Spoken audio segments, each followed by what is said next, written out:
বাছুর দিয়ে মা বলাইছে কে যাও তা গাবি গরুর বাছুর গাবি আগে আগে গেলে বাছুর পিছন থেকে মেয়া করে যায় আবার গরু সামনে যদি কুকুরের বাচ্চা শ্রীগালের বাচ্চা যদি আসে ওই গরু হুঙ্কার দিয়ে ওই বাছুরের বাঁচানোর জন্য আসে আর এমন লোকে মা মা করলি মা গুলে না না এখানে ঠিক বলা লাগবে না মামুর বাড়ি যা ঠিক করো মানে মনে বড় দুঃখ যে মা গেল কে না তোর মা গেল তা আমার কি তো কেমন মা তো থুয়ে চলে গেল মায়ের মহব্বতে এরা কথা বলবে চাইতেছে না মার একটা মহব্বত আছে এমন লোকে মা মানাইলে খালি মা মা করলে তোমার মা তোমাদের সাগরে ভাষাতে উনি দিল্লি যাবার হয়েছে কেমন মা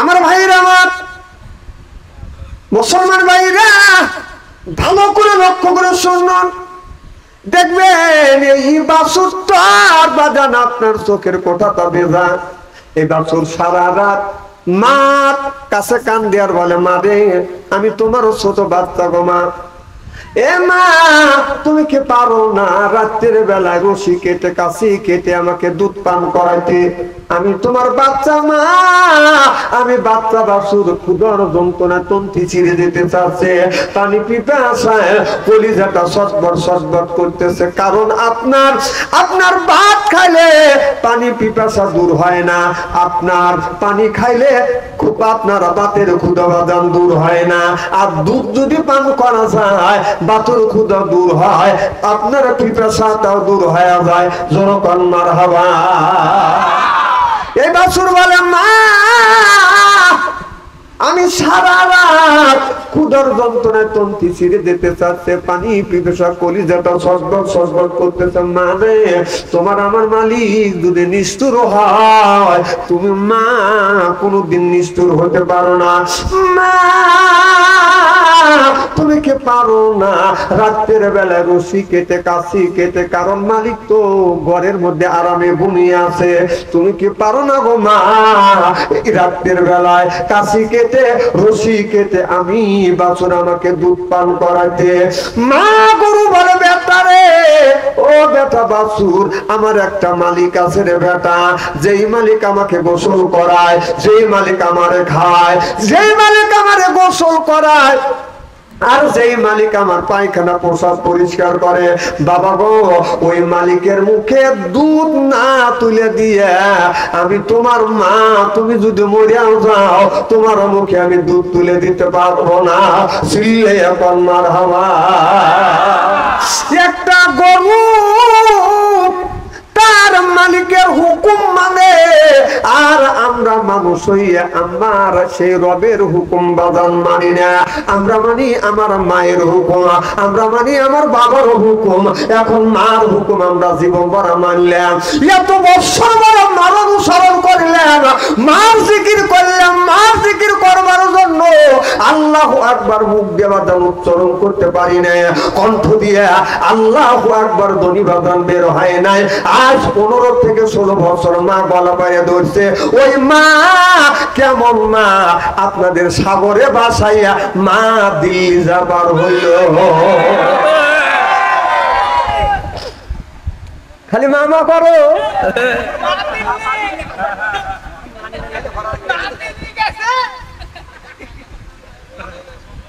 খারাপ লাগতেছে নাকি ওয়াজ শুরু করি নেই কারণ স্বাধীন গেছে 15টা বছর স্বাধীনভাবে ওয়াজ করতে পারি নাই আজকে আমার মন বলতেছে হাত পাও একবারে ছুঁড়ে খালি ওয়াজ করেই যাই আছি কারণ স্বাধীন গেছে স্বাধীনভাবে কথা বলবো কেউ আর বাধা দিতে পারবে আর স্টেজে উঠলি কয় আমি আওয়ামী লীগের সভাপতি কথা বল আওয়ামী লীগের সভাপতি এখন তুই কোনে গেলি এখন কোনে গেলি এই গ্রামটাকে নষ্ট করছে গ্রামের মধ্যে 2-4 জন বাসকে বানা কথা বল আপনার আল্লাহ বলছে ওয়াজআলনা আয় আল্লাহ ওয়াজআলনা লিল মুত্তাকিনা ইমামা সুবহানাল্লাহ এটা জোরে কর আল্লাহ বলতেছে ওয়াজআলনা আয় আল্লাহ লিল মুত্তাকিনা ইমামা একটা নেককার একটা পরহেজগার ইমাম বানাও এ কথা কার আল্লাহ সেই ইমামটা হলো গ্রামের ইমাম সেই গ্রামটা হলো ইউনিয়নের ইমাম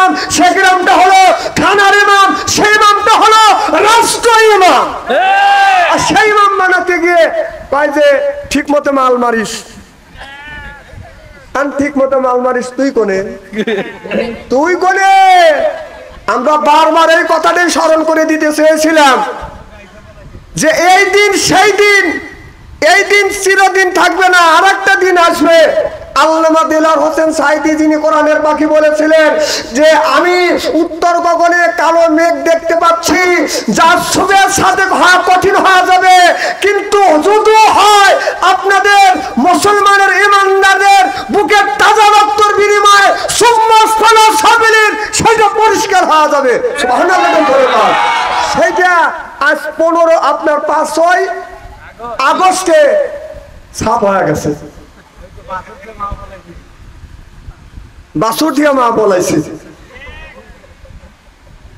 কে যাও তা গাবি গরুর বাসুর, গাবি আগে আগে গেলে বাসুর পিছন থেকে মেয়া করে যায়, আবার গরু সামনে যদি কুকুরের বাচ্চা শ্রীগালের বাচ্চা যদি আসে ওই গরু হুঙ্কার দিয়ে ওই বাসুরের বাঁচানোর জন্য আসে। আর এমন লোকে মা মা করলি মা ঘুরেও তাকালো না।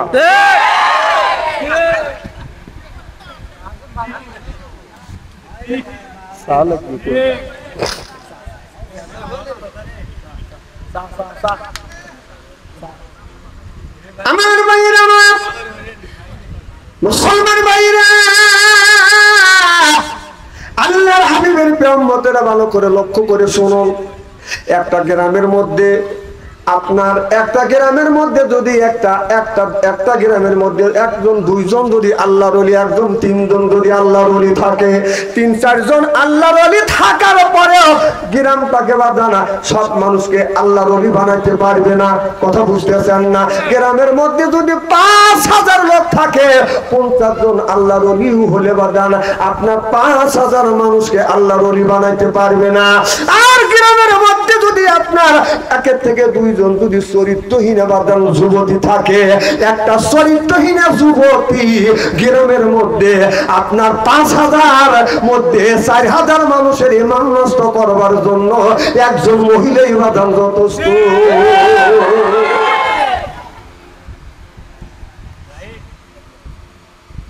আমার ভাইয়েরা, গ্রামের মধ্যে যদি একজন সন্ত্রাসী আর চাঁদাবাজি থাকে, গ্রামের মধ্যে 1, 2, 3 জন সন্ত্রাসী বা জান আপনার সন্ত্রাস করবার জন্য যথেষ্ট। আপনার 5000 মানুষকে তছনছ করে দিবে 3 জন ব্যক্তি। এখন যদি বলে হুজুর 3 জন হয় 5000 মানুষকে কেমন করে তছনছ করে দেয়, তার বাস্তব চিত্রগুলো যদি আমি আপনাদের সামনে তুলে ধরি, আপনারা বলবেন হুজুর রাজনীতি শুরু করলো। রাজনীতি আমরা করি না, কোরআনের মধ্যে বাজান রাজনীতি আছে না? না। এখন আল্লাহ বললেন আল্লাহ আপনার গ্রামের একটা ইমাম বানানোর জন্য, ইউনিয়নের ইমাম বানানোর জন্য আপনার একটা ভোটাভুটি করতে হয়। কথা বুঝতেছেন না? ভোটাভুটি করবার জন্য যদি একজন যদি মহিমার খায় দাঁড়ায়, গ্রামের মধ্যে 3 জন সন্তান যদি বলে, সন্তান যা বলে ওই জায়গা ভোট দেওয়া যাবে না, মহিমার খা ভোট দেওয়া যাবে না, বাস মায় খাট ভোট দে, ভবিষ্যতে যেন তোদের বাস দিবের পারি। আমাদের দেশে তাই হয়ে গেছে। কয়জন গেছে গ্রামের কি সব 5000 লোক থাকলি 5000 লোক যা কি আপনার সিল মেরে নিছে নাকি? ওই 2-3 জন চানছে। কয়জন? 2 তোরা যে আপনার 15 বছর যে চামচেগিরি করলি, এখন কার চামচেগিরি করবি? হ্যাঁ, এখন কার চামচেগিরি করবি? এখন এখন ওই সমস্ত আন্ডা বাচ্চা বোঝেন, যখন আল্লাহ সর্বপ্রথম জিন জাতির আগে এক জাতি তৈরি করেছিলেন, তারপরে জিন জাতিকে তৈরি করলেন ইবাদত করবার জন্য। এই জিন জাতি দুনিয়ার বুকে এসে লয়তানি শয়তানি চুরি ডাকাতি বদমাইশি সন্ত্রাসী চাঁদাবাজ সব করা নিল। এমনকি ওদের মধ্যে 2 থেকে 3 জন নবী পাঠাইছিলেন, তাদেরকে ওরা হত্যা করলো। আল্লাহ ওদের উপরে বেজার হয়ে আল্লাহ ঘোষণা দিলেন, হে ফেরেশতারা, জিন জাতি যেখানে আছে সবকে মারে শেষ করে দেন। সব মারে শেষ করে দিল। 2-4টা আন্ডা বাচ্চা ছিল, ওই আন্ডা বাচ্চা আবার গোটা পৃথিবীর ভিতরে আবার বিস্তার আপনার বিস্তার লাভ করেছে। এই আন্ডা বাচ্চা থাকার পরে তারা আবার ছাও তোলাইছে, ওইখান থেকে বাচ্চা হয়েছে, তাদের আবার বিয়ে হয়েছে, আবার বাচ্চা হয়েছে। এরা মাঝে মধ্যে কিছু লোকে যা জিন যা ধরে কি ধরে না। এখন যে ওই সময় ফেরেশতারা ভুল করছে, আন্ডা বাচ্চা কিছু বাঁচা রাখছিল। আমাদের কথা হলো বাংলাদেশের যারা যাদের ভিতরে ঈমান আছে, ওই আন্ডা বাচ্চাটার বাঁচা রাখা যাবে না, যাবে না। যদি বসে থাকে আবার সিনের মতো ওরা আবার একদিন মাথা চাটতে উঠে গোপনে গোপনে আপনার ধরবি, ওরা সার্ভিস করবে। অতএব এই সরকারকে বলবো, যতগুলি আন্ডা বাচ্চা আছে এর আন্ডার মধ্যে থেকে যেন বাচ্চা না ফুটতে পারে। কথা বল।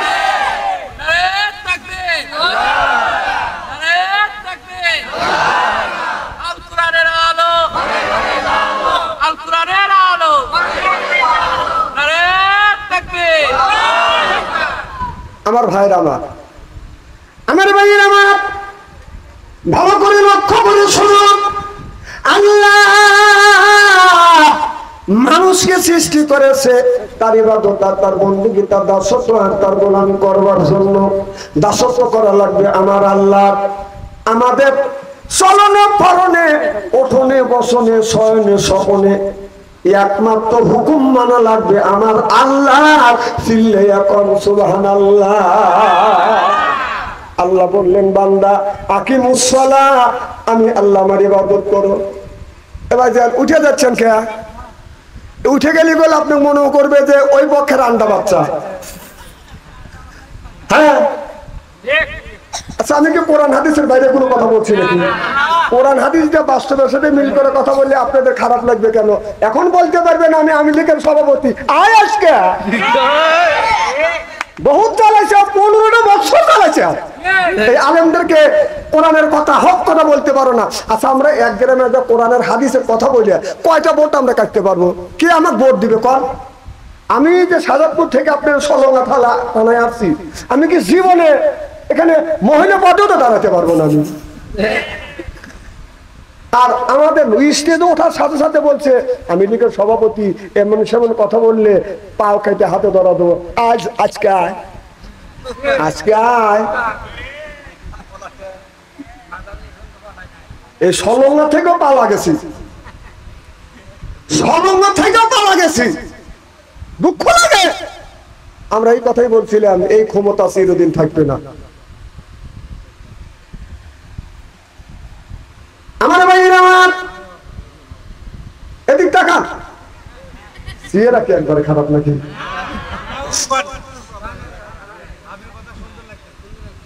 ভালো করে লক্ষ্য করে শুনুন। আল্লাহর নবী আখিরি জামানার পয়গম্বর মুহাম্মদ রাসূলুল্লাহ সাল্লাল্লাহু আলাইহি ওয়াসাল্লাম তার বিবি আয়েশাকে নিয়ে বাজার ঘুমিয়ে আছে। আমার নবী গভীর রাত, আমার নবী রাত 12টার পরে বাজার মা আয়েশার আপনার হুজুর আয়েশার ঘরে শুয়ে আছে, পাশে শুয়ে আছে। আমার নবী যখন উঠতে চাচ্ছে, মা আয়েশাকে বলছে, আয়েশা রে আমি কিন্তু তোমার বিছানা থেকে উঠতে চাই। কোন বিবি চায় না স্বামী আমার বিছানা থেকে কাছ থেকে ফাঁকে চলে যাক। এবার মা আয়েশা বলেন, ইয়া রাসূলুল্লাহ, ইয়া হাবিবাল্লাহ, আমি আপনাকে পছন্দ করি গো নবীজি, আমি আপনাকে পছন্দ করি, আপনার কথাও পছন্দ করি, আপনার কাজগুলো আমি পছন্দ করি। জোরে বলুন সুবহানাল্লাহ। আয়েশা বলেন, আমি দেখলাম আমার নবী ঘুম থেকে উঠিয়া সুন্দর করে ওযু দিয়ে আমার নবী নামাজে দাঁড়িয়ে গেলেন। আমার নবী নামাজে দাঁড়ালেন। মা আয়েশা বলেন, আমি দেখলাম আমার নবী নামাজে দাঁড়িয়ে আছে, আর বাদাম রুকুত যায় না। মা আয়েশা বললেন, আমি চিন্তা করলাম আমার নবী মনে হয় আর রুকুতে যাবে না। অনেক সময় দাঁড়িয়ে আছেন, লম্বা বাদাম নামাজে দাঁড়ালেন। এরপরে আমার নবী আল্লাহু আকবার বলে যখন রুকুত চলে গেলেন, মা আয়েশা বললেন, আমি লক্ষ্য করে দেখলাম দীর্ঘ সময় আমার নবী রুকুতে আছে, আর মনে হয় রুকুত থেকে আমার নবী উঠবে না। আবার দেখা গেল আমার নবী যখন বললেন সামি আল্লাহু লিমান হামিদা, যখন এই বলে রব্বানা লাকাল হামদ বলে বাদান দাঁড়িয়ে গেলেন, আমার নবী আর সিজদায় যায় না। মা আয়েশা মনে মনে চিন্তা করতেছে, মনে হয় আজকে আমার নবী আর সিজদায় যাবে না। দীর্ঘ সময় পর মা আয়েশা বললেন, আমার নবী যখন আল্লাহু আকবার বলে, আল্লাহ মহান, আল্লাহ বড় বলে যখন সিজদায় চলে গেলেন, সিজদা যায় আর আমার নবী সিজদার থেকে মাথা উত্তোলন করে না। আমার মা আয়েশা মনে মনে চিন্তা করতেছেন, আমার নবী মনে হয় ফজরের আগে আর সিজদার থেকে মাথা তুলবে না। কোন কোন কিতাবের মধ্যে লিখতেছে নবী এত লম্বা সিজদা দিয়েছে, মা আয়েশা সিদ্দিকা মনে করেছে মনে হয় আমার নবী মারা গেছে, পায়েরা সিমটি কেটেছে, আমার নবী পা নড়াচড়া করেছে। তখন মা আয়েশা ভাবছে এখনো নবী আমার জিন্দা আছে, চিল্লাইয়া কোন সুবহানাল্লাহ। এরকম করে আমার নবী নামাজ পড়তেন। তারপরে নামাজ শেষে আমার নবী এইরকম করে মুনাজাত করতেন, আল্লাহর কাছে কান্দে কেটেন। মা আয়েশা রাদিয়াল্লাহু তাআলা আনহা মনে মনে চিন্তা করতেছে আমার নবী কাঁদতেছে। মা আয়েশা দেখতেছে চোখ থেকে পানি বের হইয়া গাল বাবা, গাল মোবারক বাবা, দাড়ি মোবারক দিয়ে বাদান টাচ টাচ করে দাড়িতে বাদান ভিজে যাচ্ছে। এমন সময় ফজরের আযান হয়ে গেলেন। মা আয়েশা বলেন আমি দেখলাম নবীর সাহাবীরা মসজিদে বাদান এসে গেছে। এবার আপনি আমাদের ফজরের রক্ত যখন হয়ে গেছে, আমার নবীর মোনাজাত বাদান এখনো নবী মোনাজাত শেষ করে নাই। আমার নবী মোনাজাতের মধ্যে বাদান কাঁদতেছে, কথা বুঝতেছেন না? আমার নবী মোনাজাতের মধ্যে কান্দে আর নবীর সাহাবীরা বলতেছে জামাতের সময় হয়ে গেছে, আমার নবী এখন পর্যন্ত আসে না। হযরত আবু বকর সিদ্দিককে ডেকে ডেকে বলতেছে, আবু বকর আমার নবীকে, তোমার নবীর সাথে তোমার অনেক সম্পর্ক আছে। আবু বকর রে, মনে হয় আমার নবীর ঘুম ভাঙে নাই, যাও আমার নবীরে ডাক দাও, জামাতের সময় হয়ে গেছে। আবু বকর বললেন আমার নবীর ঘুম ভাঙে নাই, তাতে মনে হয় আমার আল্লাহ আমার নবীর ঘুম ভাঙাইছে। আমি একা একা নামাজ পড়ে যাব, কিন্তু আমি আবু বকর সিদ্দিক নবীর ঘুমে ডিস্টার্ব করতে পারবো না।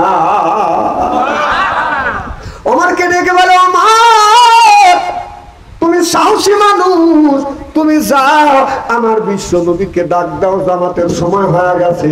হযরত ওমর বললেন আমি সাহস হতে পারি, কিন্তু আমার নবীর কাছে যা আমার সাহস থাকে না।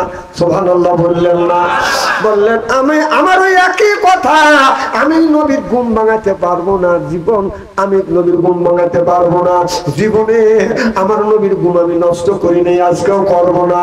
প্রয়োজন হলে একা একা নামাজ পড়ে যাবো, কিন্তু আমার নবীর ঘুমে ডিস্টার্ব করবো না। এবার বেলালকে ডেকে বলে, বেলাল তুমি আযান দিয়েছো, তুমি যা আমার নবীরে ডাক দাও। এবার হযরত বেলাল বলে, আমি যখন আযান দিছি আমার উপরে যখন তোমরা দায়িত্ব দিলে, হযরত বেলাল আস্তে আস্তে নবী হুজুরের কাছে যাইয়া হযরত বেলাল বলেন, আসসালাতু খায়রুম মিনান নাওম, ঘুম হইতে নামাজ ভালো। যখন এই কথাটা যখন আমার নবীর কানে গেছে, আমার নবী আপনার মুনাজাত কমপ্লিট করে আপনার ঘর থেকে বাদান আপনার বের হইয়া দরজা খুলে যখন ঘর থেকে বের হইতে হযরত বিলাল লক্ষ্য করে দেখে আমার নবীর চোখটা লাল হয়ে গেছে। হযরত বিলাল বলে, ইয়া রাসূলুল্লাহ, ইয়া হাবিবাল্লাহ, আমার মনে হয় আপনি রাতে একটুকু ঘুমান নাই। আমার নবী বললে, বিলাল আমি রাতের বেলা ঘুমাই নাই, তুমি কেমন করে বললে আনুমানিক করতেছো? বিলাল বলে, ইয়া রাসূলুল্লাহ, ইয়া হাবিবাল্লাহ, আমি আনুমানিক করতেছি না গো নবীজি, আমি সে দেখছি আপনার চোখটা লাল হয়ে গেছে গো নবীজি, আমার আপনার চোখটা লাল হয়ে গেছে গো নবীজি। আমার নবী বলে, বেলাল রে, আমি নবী সারা রাত দাঁড়িয়ে দাঁড়িয়ে নামাজ পড়েছি, চিল্লাইয়া কও সুবহানাল্লাহ। বিলাল বলে, ইয়া রাসূলুল্লাহ, ইয়া হাবিবাল্লাহ, ও নবীজি আপনি তো গুনাহ থেকে মাসুম, আর নবী রাসূল থেকে গুনাহ থেকে মুক্ত, আর আমরা মানুষ গুনার সাথে বাঁধন যুক্ত।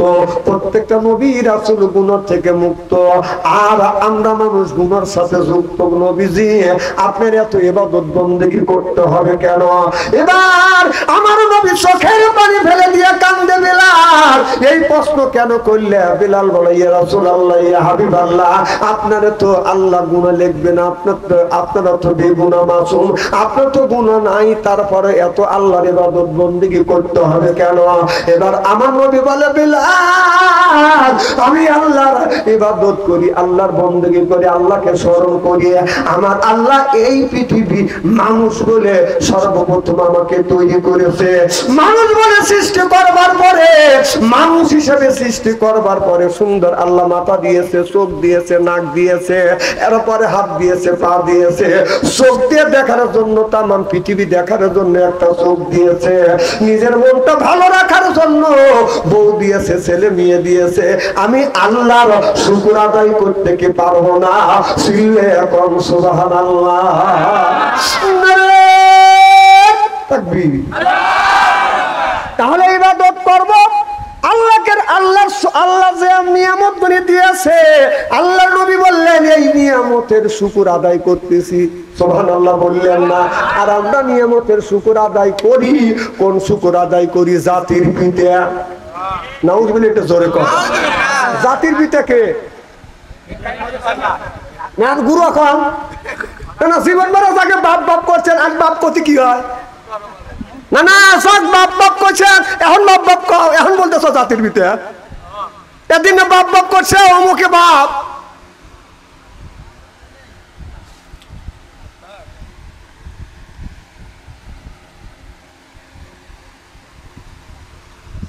আমার ভাইরা ভালো করে লক্ষ্য করে শুনুন। কি খারাপ লাগতেছে নাকি? চোখ টিপে টিপে করে লাভ নাই, আর ভয় নাই না। আগে তো খালি ডাক দিতেন, হ্যালো আব্বু আসে, মানে তোমার তো মুরদে কুড়াই নাই খেয়ে আব্বা ক্লিয়াইছে, আব্বারও এখন ভয় পাচ্ছে।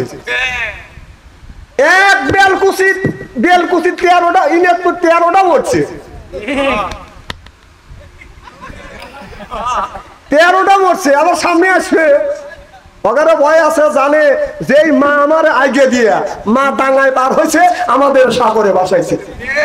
দেখ কেবা থাকে দিবি হারুন, তুমি মানুষের ডিম দিছে, এখন তোমাকে ডিম দিবে না হাঁসের ডিম।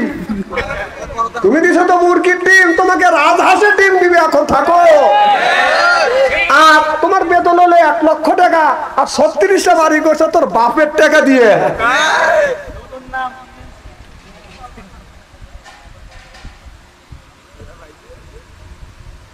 আল্লাহ নবীর পরে হলো টাকা। আল্লাহ নবীর পরে কি? দুনিয়ায় বেঁচে থাকতে টাকার দরকার আছে না নাই? তাহলে এগুনে আল্লাহ দিয়েছে, সেই টাকার এত লোক খাটি খাটি বাংলাদেশ খাই ভালো কথা কয় না, কথা কয়। আর চোখে বাঁধে নিছিলে হলো সেই আপনার রাজাকারের চশমা পরে নিছিলে, আর রাজাকার করে করে তোমার জীবন চলে গেল। রাজাকার কথা কয় তুমি মামুর বাড়ি যা পার হয়ে গেল। দেশটা দেউলিয়া বানাইছে সাবেক প্রধানমন্ত্রী, দেশটা দেউলিয়া বানাইছে সাবেক প্রধানমন্ত্রী। সোনার বাংলা শোষণ করলো, লুইটা পুইটা খাইয়াবে প্রধানমন্ত্রী। এ দেশটা দেউলিয়া বানাইছে সাবেক প্রধানমন্ত্রী। মৌলানা দেখিলে পাদে বলছো রাজাকার, দাড়ি টুপি দেখলে তুমি বলছো মৌলবাদ। ওই যে রাজাকারে চশমা পড়ে, রাজাকারে চশমা পড়ে করলি সর্বনাশ রে প্রধানমন্ত্রী।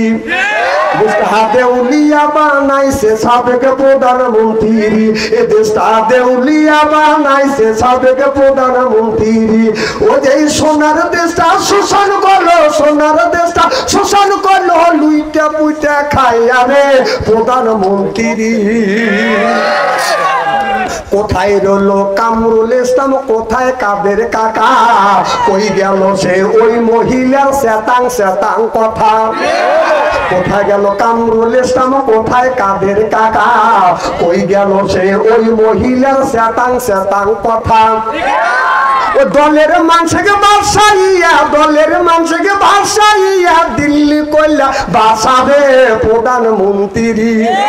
দেশটা দেউলিয়া বানাইছে সাবেক প্রধানমন্ত্রী। বলেন না একটু, দেশটা দেউলিয়া বানাইছে সাবেক প্রধানমন্ত্রী। সোনার বাংলা শোষণ করলো লুইটা পুইটা খাইয়াবে প্রধানমন্ত্রী এই দেশটা দেউলিয়া বানাইছে সাবেক প্রধানমন্ত্রী 41 সাল পর্যন্ত ক্ষমতায় থাকিবে নমরুদের মতো দেশটা শাসন করিলে 41 সাল পর্যন্ত ক্ষমতায় থাকিবে নমরুদের মতো দেশটা শাসন করিলে ওদের ছাত্রদের ওই হত্যা করে এত খুশি হইলে রে প্রধানমন্ত্রী দেউলিয়া বানাইছে সাবেক প্রধানমন্ত্রী দেশটা দেউলিয়া বানাইছে সাবেক প্রধানমন্ত্রী কোথায় রলেন কামরুল ইসলাম কোথায় কাদের কাকা কোথায় রলেন কামরুল ইসলাম কোথায় কাদের কাকা ওই কোথায় রইল ওই মহিলার শতাং শতাং কথা কোথায় রলেন কামরুল ইসলাম কোথায় কাদের কাকা কোথায় গেল ওই মহিলার শতাং শতাং কথা ওই দলের মানুষকে বাদশাহী দিল্লি করলে বাসাবে প্রধানমন্ত্রী দেশটা দেউলিয়া বানাইছে সাবেক প্রধানমন্ত্রী যখন ঠিক কিনে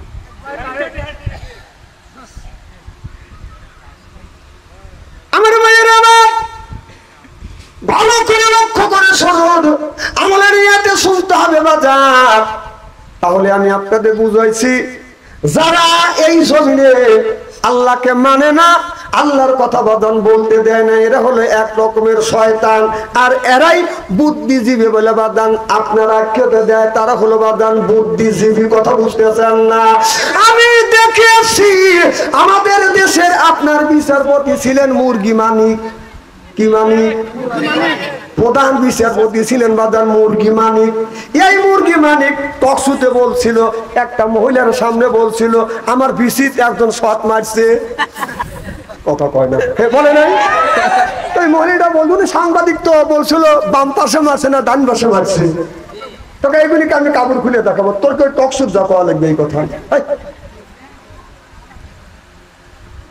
সেই নিজে বলছিল যে কোরআনের বাকি আল্লামা দিল হাত হোসেন সাইদিকে সে নিজে হাতে ফাঁসি দিছে তাতে তিনি গর্ভবতী হয়ে গেছে গর্ভবতী হয়েছে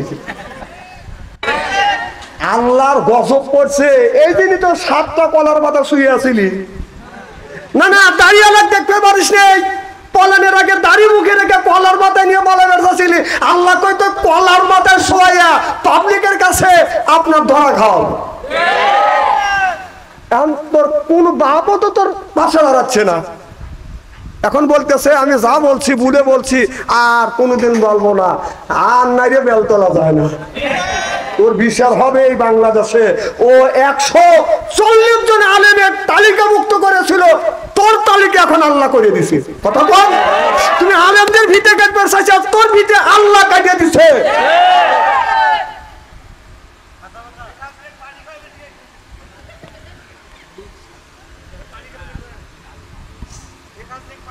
আমার ভাইয়েরা এবার খুব খারাপ লাগতেছে নাকি আচ্ছা হাত তুলে দেখেন তো দিকে রাগ করতেছেন কারা কারা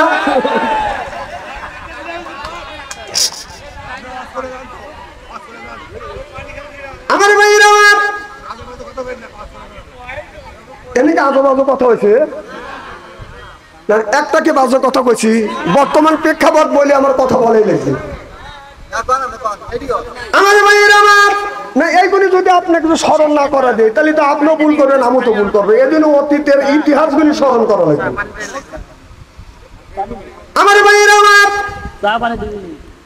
মুসলমান ভাইরা এরাই হলো বাদান বুদ্ধিজীবী এরা বলছে আল্লাহ এরা আল্লাহকে মানে নাই এরা বলছে দেয়ার ইজ নো গড আল্লাহ বলতে কেউ নাই আল্লাহ বলতে কেউ নাই তারা আল্লাহ বলে নাই আল্লাহ মানে নাই তারা বললেন এই পৃথিবীতে এমনি এমনি ভাবে বাজানো হয়েছে বন্ধুগণ আমার হযরত ইমামে আযম আবু হানিফা রাহমাতুল্লাহ আলাইহির জামানায় ইহুদিরা বললেন আল্লাহ নাই আমাদের ইমাম আবু হানিফা রহমত আমাদের মুসলমানেরা বললে আল্লাহ আছে ইহুদিরা বললেন আল্লাহ নাই এখন তাদের হাতে বাদান বাহাস হবে এই বাহাসে মোকাবেলা করবে আল্লাহর ওলি ইমামে আযম আবু হানিফা রাহমাতুল্লাহ আলাইহি চিল্লাইয়া কোন মারহাবা ও ওরা আল্লাহ মানে না, কোরআন মানবে কি? তাদের সাথে বাহাস। ওরা বলে আল্লাহ নাই, আর মুসলমান বলে আল্লাহ আছে। তার বাহাস করবে ইমাম আজম আবু হানিফা রাহমাতুল্লাহ আলাইহি। তিনি বললেন বাহাস কবে? যে শনিবারের দিন বেলা 10টার সময় বাহাস। শনিবারের দিন 10টায় হাজার হাজার মানুষ উপস্থিত, যে জায়গা বহাস হবে হাজার হাজার মানুষ উপস্থিত হয়ে গেছে। মুসলমান আর ইহুদিদের মধ্যে বাজান বহাস হবে, কিন্তু আসবা বহাস হবে 10টায়। 1টা বাজে বাজান আপনার কোন মানুষ বাজান আসে না। ইমামে আজম আবু হানিফা রাহমাতুল্লাহ আলাইহি বাজান যায় না। ইহুদিরা চিন্তা করলেন এবার মুসলমানের পড়া যায় আর নাস্তিকদের বাজান যায়। এখন মিছিল বের করবে, বেলা 1টা বাজান পার দিয়ে গেছে, মিছিল বাজান এখন বের করবে, ধ্বনি দিবে। এমন সময় আল্লাহর ওলি ইমামে আজম আবু হানিফা রাহমাতুল্লাহ আলাইহি উপস্থিত হয়ে গেলেন। ইহুদির সর্দার বললেন আপনার আসার কথায় সকাল 10টায়, এখন দুপুর বাজে 1টা পার হয়ে গেছে, আপনার সাথে বহস করব কি? আপনার তো টাইমেরই তো জ্ঞান নাই, কি বহস করব আপনার সাথে? আল্লাহর ওলি বললেন বাবা আমি কি জন্য আসতে লেট হয়ে আছে এটা তো শুনবে। বলে হ্যাঁ তুমি বলো। আমি যখন আপনাদের এখানে 10টার সময় বহসে আসবো, আমি ঠিক 10টার সময় এই নদীর কিনারে আসছি, এসে দেখি পারাপারে কোনো ব্যবস্থা নাই, নৌকা নাই, নস নাই, বিল আপনার স্টিমার নাই, আমি পার হব কেমনে? আমি চিন্তা করলাম আল্লাহ এত বড় নদী আমি কেমনে পার হব? লক্ষ্য করে দেখলাম এমনি একটা গাছের ফল পড়লো, ওই ফলের থেকে আমি তাকিয়ে দেখলাম একটা আস্তে আস্তে গাছ হয়ে গেল, আস্ত বড় একটা গাছ হয়ে গেল। কোথা থেকে যেন করাত আসলো, গাছটাকে কেটে ফেললো, করাত দিয়ে সিরে সিরে বাদান তক্তা আমান আমান তক্তা বাদান বানাইলেন। আমান আমান তক্তা এক জায়গা হইয়া একের উপরে এক আর একের উপরে এক একের উপরে এক লাগতে লাগতে বিনে মিস্ত্রিতে একটা নৌকা তৈরি হয়ে গেল। এই নৌকা আস্তে আস্তে পানির মধ্যে বাদন ভেসে গেল। আর বিনে মাল্লায় বিনে মাঝিতে আমি এই নৌকা পার হয় এখানে আসছি, এই জন্য আজকে আমার লেট হয়ে গেছে। এখন ওরা বলতেছে, ইহুদিরা বলতেছে গাঁজা খাওয়ার অভ্যেস আছে। গাঁজা খাওয়া যদি অভ্যাস না থাকে এত গাঁজা ঘুরি কথা বলতে পারে কিভাবে? হঠাৎ করে একটা গাছ তৈরি হয়, গাছটা বিনে মিস্ত্রিতে কাটা হয়, বিনে মিস্ত্রিতে তক্তা হয়, বিনে মিস্ত্রিতে আপনার নৌকা তৈরি হয়, তারপরে নৌকা ভাষ্য আর বিনে মাঝিটার বিনে মাল্লায় নৌকা বাতাসে ভাইটেলে যাইতে পারে, কিন্তু উচন্ডের বিনে মাঝিতে কেমন করে এই নৌকা বায়া আপনি চলে আসলেন? এটা গাঁজাখুরি কথা না? ইমামে আজম আবু হানিফা রাহমাতুল্লাহ আলাইহি বললেন আমার বহস শেষ। তাহলে বিনে মিস্ত্রিতে যদি একটা নৌকা তৈরি না হয়, বিনে মিস্ত্রিতে যদি কাঠ না কাটা হয়, বিনে মিস্ত্রিতে যদি তক্তা যদি না হয়, বিনে মাটিতে যদি নৌকা যদি না চলে, বিশাল আসমান বিশাল জমিন কেমন করে বিনে মিস্ত্রিতে তৈরি হয়? এরা হলো বুদ্ধিজীবী। আর আদম আলাইহিস সালাম হলো জ্ঞানী। সুবহানাল্লাহ, একটু জোরে বলো। আমার ভাইরা আমার অনেক ধরনের বুদ্ধিজীবী এসেছিল। এই 15 বছর আপনার এই দেশটা শাসন করছে। আর যদি 10 বছর শাসন করতে পারত, যেমন 41 সাল পর্যন্ত নিয়ত করেছিলেন, 41 সাল পর্যন্ত যদি আপনার ক্ষমতায় যদি থাকতে পারতো, এই দেশের মানুষটাকে নাস্তিক বাদান বানিয়ে দিত। বলতে পারেন যে আওয়ামী লীগের কি নামাজি লোক নাই? না, ও নামাজ ইহুদিরা পড়ছে, এখনো ইহুদিরা নামাজ পড়ে। আওয়ামী লীগ নামাজ পড়ে না আমি অস্বীকার করি, ইহুদিরা নামাজ পড়ে না তারা কি আপনারা অস্বীকার করেন নাকি? ইহুদিরাও নামাজ পড়ে। আমার ভাইয়েরা আমার, কারণ আমাদের দেশের ছেলে মেয়ে লেখাপড়া করিয়া আপনার সুশিক্ষা শিক্ষিত হবে সেই জিনিসটা নাই। আপনার দেখবেন বই পুস্তকের ভিতরে আপনারও কোনো সাহাবীর জীবনী নাই, একটা কোরআনের আয়াত নাই। এই পৃথিবীর মধ্যে আপনার কোন জায়গা বড় বড় মন্দির আছে সেই কথা আপনার তুলে ধরেছে বই পুস্তকের ভিতরে। ঠিক কিনা? বই পুস্তকের মধ্যে দিয়েছিলেন মানুষ বানর থেকে জন্ম, মানুষ বানর থেকে জন্ম না, তুই বানর থেকে জন্ম হবে। তখন মানুষ বানর থেকে জন্ম না, মানুষ জন্ম মানুষ থেকে, সুবহানাল্লাহ জোরে কর। আর বানর জন্ম বানর থেকে। আর ওরা বানাতেছে আমাদের ছেলে মেয়েদের মগজটাকে গুরুয়া অন্যদিকে নিতে চায়। মানুষ কিন্তু তৈরি হয়েছে বানর থেকে, আগে কিন্তু বানরা ছিল। বানরা ছিল কেমন করে মানুষ হলো, কয় যে গাছের সাথে আপনার নেজটা গোস্তা নিয়ে উঠে গেছে, তারপরে বানর হয়েছে, মানুষ হয়েছে। চিন্তা করছে আর এইরকম গাঁজাখুরি জিনিস বই পুস্তকের মধ্যে দিয়ে দেশের ছেলে মেয়েদের লেখাপড়া একবারে শেষ করে ফেলেছে। আমার ভাইয়েরা এদিক তাকান, একবারই কি খারাপ নাকি? শোনেন, আলেম যতই কালো হোক চেহারার দিকে চা থাকলে ছবিরে গুনাহ মাফ করে দেখেন। সুবহানাল্লাহ। এক নাস্তিক স্কুলের মধ্যে যাইয়া ছাত্রদের বলতেছে আল্লাহ বলতে কেউ নাই, ডিয়ার ইজ নো গড। আপনার একটা ছাত্র যাইয়া প্রিন্সিপালকে ডেকে নিয়ে আসে, স্যার এই লোকটা যদি এই স্কুলের মধ্যে থাকে তাহলে সব মানুষের ছেলেদের মগজ ঘুরিয়ে ফেলবে। সে বলতেছে আল্লাহ বলতে কেউ নাই, এমনি এমনি দুনিয়া সৃষ্টি হয়েছে, মানুষ এমনি এমনি হয়েছে। এবার প্রিন্সিপাল সাহেব এসে বলতেছে আপনি নাকি বলছেন আল্লাহ বলতে কেউ নাই? বলে হে বলেছে। বলেন আপনার আব্বাকে? তখন এই লোকটা বলতেছে আমার আব্বা আছে, আমার মাও আছে। প্রিন্সিপাল সাহেব বলতেছে ওই যে আপনার গেট দারোয়ান, যে গেটের দারোয়ান তালা খুলে দেয়, ওই মানুষটা নাকি তোমার আব্বা। তখন লোকটা সাইতে উঠছে, ওই লোকটা কেন আমার আব্বা হবে? আমার আব্বা হলো সলিমুদ্দি। যে তোমার আব্বা সলিমুদ্দি এই কথা কে বলছে? বলে আমার মা বলেছে। এবার প্রিন্সিপাল সাহেব বলে তোমার মা মহিলা মানুষ, সত্য বলতে পারে মিথ্যা বলতে পারে, এই কথাটা যদি কোঠে ওঠে একজন মহিলার কথা আপনারা বিচারের রায় এবার আপনার দিতে পারে না। তোমার মা, তোমার আব্বা, তোমার মা তোমাকে বলেছে সলিমুদ্দি তোমার আব্বা, তোমার মা একা বলছে আর তাকে তুমি আব্বা বলে স্বীকার করলে। আর লক্ষ লক্ষ নবী রাসূল বলেছে আল্লাহ এক, তোমার কি এইটা তুমি মেনে নিতে পারো না? না না, মা বললো যে সলিমুদ্দি তোমার আব্বা, এইটা তুমি মানে নিলে। আর 1,24,000 পয়গম্বর বললো আল্লাহ এক, এইটা তুমি মানে নিতে পারো না। সুবহানাল্লাহ। কিভাবে বুঝতে ছাত্রদের যে আল্লাহ বলতে কেউ নাই? তো এক ছাত্র চালাক যা বলতেছে সাত, আল্লাহ তো বলছে কুল, সূরা ইখলাসের মধ্যে বলেছে কুল হুয়াল্লাহু আহাদ। সুবহানাল্লাহ। তে আল্লাহ সূরা ইখলাসের মধ্যে আল্লাহ এক বলে ঘোষণা করেছেন, আর আপনি আল্লাহকে মানেন না। কয় যারে দেখিনি নয়নে তারে বুঝিব কেমন? আল্লাহ নাই, আল্লাহ যদি থাকে আল্লাহ দেখাও। এইরকম যদি প্রশ্ন কেউ করিয়ে ফেলে আপনারা কি উত্তর দিবেন কোন? আর তো আপনারা দেখাতেও পারবেন না, উত্তর দিতেও কথা কয় না পারবো। আমি আপনাদের বুদ্ধি শিখে দিই। ওই ছাত্র বললেন স্যার আপনি কি জীবিত না মৃত্যু? এবার ওনা বলছে আমি জীবিত। আপনি যে জীবিত তার কি প্রমাণ আছে? কয় আমার ভিতরে আত্মা আছে, রুহু আছে। কথা বুঝতেছেন না? কয় আপনার ভিতরে আত্মা আছে, রুহু যদি থাকে তাহলে রুহুটা